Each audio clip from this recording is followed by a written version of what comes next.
Reka nkwisurize nanone mukuzi wa Brown Magazine, of course nkomaze kwimenyera n'umusore wanyu Avi Brown. Ani ibintu maze kumenyera ko twebwe mu gisata cya entertainment twamaze kuba ikirori hagati, twamaze kuba ikiraro hagati y'abahanzi ndetse n'abafana babo. Of course rero ni mu rugo rwego muri aka kanya tugiye kuganira kuri album nshyashya iri kwitegura gusohoka. Ni album y'umuhanzi mwakunze, ni umwana ukiri mutoya, ndakeka afite imyaka igera nko kuri 23.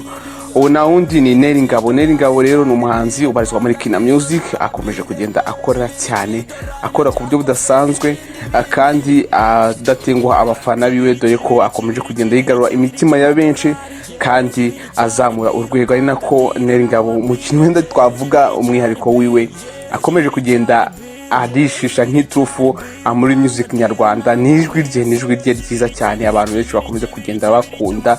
Nelngabo ni umuhanzi ufite ijwi ry'umwimerere kandi ijwi abantu benshi bakunda cyane cyane igitsina gore muri rusange. So twebwe nka Brown Magazine rero atwiyemeje kugira ngo tuzajye tukufasha kugeza abahanzi bakageza ibikorwa byabo ku bafana babo, n'abafana babo bakamenya ese umuhanzi ukunda niki aguteganyirije, niki ari kugutegurira, ese niki kigaragaza ko umuhanzi wawe atazigera gutenguha, niki kigaragaza ko umuhanzi wawe akubikiye ibintu byinshi byiza mu bihe bizaza. So muri aka kanya rero kakubwire ko uyu buyobozi bwa Kina Music ndetse na Nelngabo ubwe muri rusange bwamaze gutangaza ko Nelngabo uyu musore nyine uko nemaze kumubwiraho, umusore ukiri mutoya wo muri Kina Music, reka nkubwire ko Nelngabo amaze imyaka igera muri 2 hagati y'ibiri cyangwa n'umwaka umwe n'igice gutyo abarizwa muri Kina Music. Kina Music rero iyi ni label itunganya cyangwa se ifasha abahanzi, irabamanaginga ndetse ikanakora indirimbo, dore ko boss wayo ari nawe producer wayo Clement, Ishimwe Clement, akaba n'umugabo wa Butera, niwe boss wa Kina Music. Ndetse ni naho nyine Nelngabo abarizwa. Nelngabo abarizwa muri Kina Music hamwe n'abandi bahanzi nka Igor Mabano, Platini, Tom Cruise ndetse na Aline Gahongayire. Abo ngabo nibo bahanzi bagize itsinda rya cyangwa se label ya Kina Music. Ndetse sinakwibagirwa nanone na Butera Knowless, of course nawe abarizwa mw'iyi label. So reka nkubwire ko rero Nelngabo yitegura ko yamaze gutangaza ko yitegura gusohora album nshyashya, album yitwa Ingabo. Iyi ni album rero izasohoka ahagana ku itariki 4 z'ukwezi kwa 7. Ubwo urumva ukwezi gutaha. Ni nyuma yuko Nelngabo twavuga ko ari umuhanzi ukoze album mu gihe gitoya atangiye umuziki, dore ko Nelngabo indirimbo yiwe ya mbere wenda yisohoye ni nko mu mwaka ushize, niba nibuka neza, wo mwaka ugitangira cyangwa se 2018 umwaka ukirangira. So reka nkubwire ko iyi album yitwa Ingabo Nelngabo yitegura gusohora ni nyuma yuko umuhanzi nawe babana muri label yiwe yitwa Kina Music, ngo nta wundi ni Igor Mabano, asohoye album yitse Urakunzwe. Ni yayisohoye mu kwezi gushize kwa 6, dore ko yanakoze igitaramo online, dore ko nyine coronavirus yatumye hataba launch, kuko n'ubundi yateganyijwe irasubikwa. Yaje gukora live launchinga kuri MK1 TV. So Nelngabo rero nyuma y'igihe gito rero Igor Mabano asohoye album hanze, akayicururiza kuri digital platform. Murabizi ni website abantu bashyiraho imiziki bakagenda bayigura. Nelngabo rero nawe aritegura gusohora album, nawe akayikora muri ubwo buryo. Nawe ubwo wenda nawe hazabaho igitaramo cya launching, wenda ashobora kuzabikora online cyangwa se wenda ibitaramo bikazaba byarongeye gufungura nawe agakora launch noneho abantu bahari, ariko nawe biramutse bitari ngombwa ko cyangwa byashoboka ko yakora igitaramo atumiramo abantu, nawe azakora launch online. Ariko nanone Nelngabo nawe nkuko Clement cyangwa se management yiwe ibitangaza, iyi album nayo igomba kuzacuruzwa kuri digital platforms. Murabizi ko igomba banesoye album iriho indirimbo nyinshi tutazi, ariko izi ndirimbo na n'ubu ntabwo ushobora kuzumva wenda nko kuri YouTube cyangwa ki, indirimbo ziri kuri digital platform, hahandi ugenda ukishyura ukazajya wumva imiziki.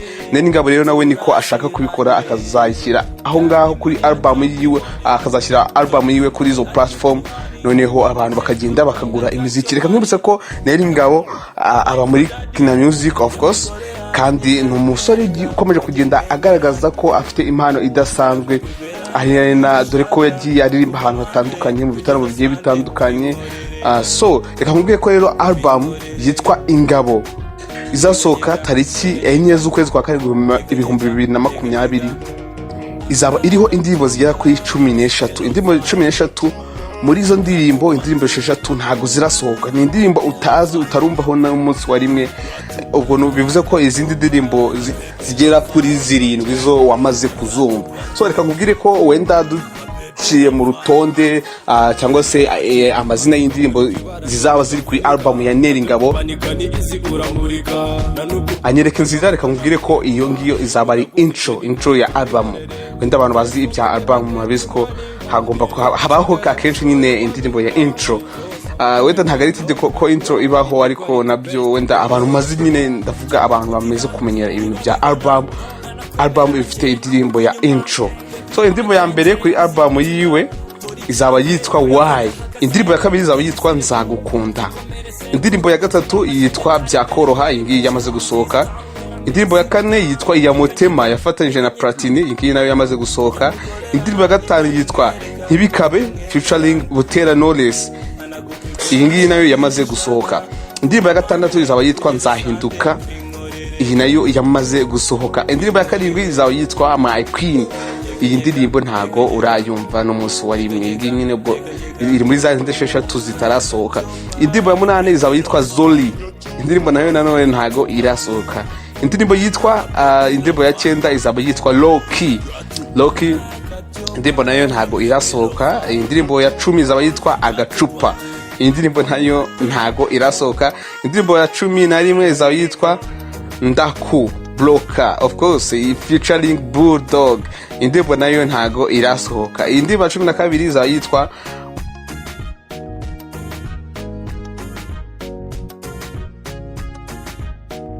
indirimbo ya 12 izaba yitwa Mu kwa karindwi, of course ingi nayo ntago irasohoka. Indirimbo ya 13 izaba yitwa My Baby, rero iyi ndirimbo nayo ntago irasohoka. Reka ngorari ki rero kuzakurikirana iyi album igihe izaba yasohotse, ukajya kuri digital music platforms ukagura album, ukayisharinga, ukayistreaming live.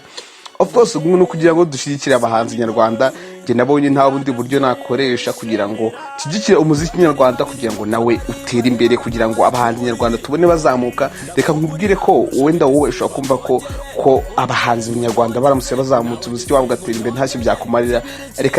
Reka nkubwire ko iyo abagize igihugu bateye imbere, nawe umunyagihugu ukirimo bikugiraho ingaruka nziza, nawe y'amafaranga cyangwa se bwa bushobozi umuhanzi agenda yiyubakamo, nawe finally mu buryo buri indirect bigenda bikugeraho mu buryo bugiye butandukanye. So reka ngushimire ko wabanye natwe hano muri hano twakubwiraga introduction cyangwa se twaganiraga kuri album nshyashya ya Nelngabo igiye gusohoka, iri hafi gusohoka rwose mu kwezi kwa karindwi.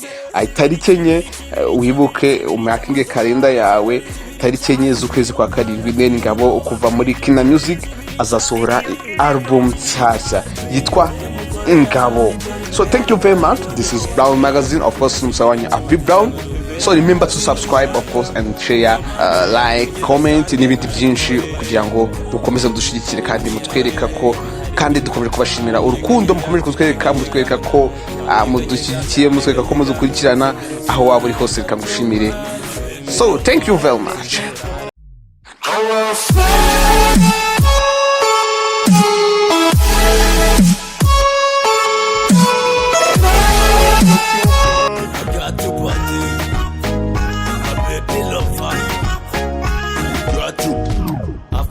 kabari, ndi mu kabari, ntugire wansi inote zirahari.